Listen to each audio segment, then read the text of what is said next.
வணக்கம். மென்மை ட்ரஸ்டின் அன்னதர்மசாலை 1200 பாட்டி தாத்தங்களுக்கு தினமும் அன்னதானம் அவங்க வீடு தேடி கொண்டு போய் கொடுக்குறோம் ஜவாது மலையில். இன்னைக்கு கமலாட்சி அம்மாவோட ஹஸ்பண்டோட நினைவு நாள். அவங்க பசங்களும் பேரக்க பசங்களும் சேர்ந்து இன்னைக்குள்ள அன்னதானத்துக்கு ஏற்பாடு பண்ணியிருக்காங்க. ரொம்ப நன்றி அம்மா, இன்னைக்குள்ள அன்னதானத்துக்கு ஏற்பாடு பண்ணதுக்கு. அதே மாதிரி சிவலோக திருமடத்துக்கும் நன்றியை தெரிவிச்சுக்கிறேன். இளையாங்குடி மாறன் 63 நாயன்மார்களில் ஒருவரான அவங்க தினமும் அவங்க வீட்டில் வரன சிவனடியாருக்கு உணவு போடுறது பழக்கமாக இருந்தாங்க. நல்ல வசதியாக இருந்த அவர் ஒரு காலகட்டத்தில் அவங்களோட வசதியெல்லாம் குறைய ஆரம்பிச்சிச்சு.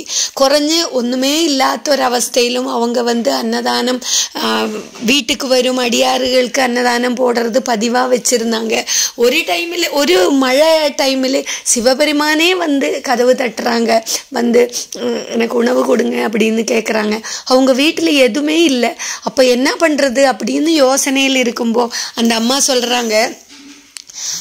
சொல்கிறாங்க, நீங்கள் விவசாயம் பண்ணுறதுக்காக நெல் விதைச்சிருக்காங்க இல்லையா, அந்த நெல் எடுத்துட்டு வாங்க.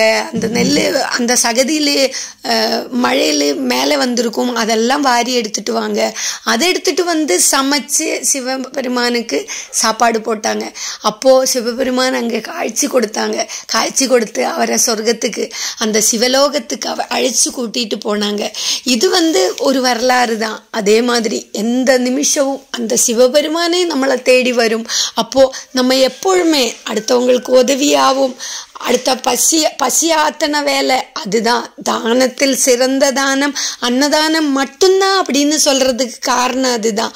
போதும் போதும்னு சொல்கிறது இது மட்டும்தான். அதனால அன்னதானம் பண்ணுங்க. பசியோடு இருக்கணும் உயிர்களுக்கு அன்னம் அழியுங்க. அது உங்களோட சொர்க்க பயணத்துக்கு உதவியாக இருக்கும். இந்த உலகத்துக்கும் அது மிக சிறந்ததாயிடும். நன்றி, வணக்கம்.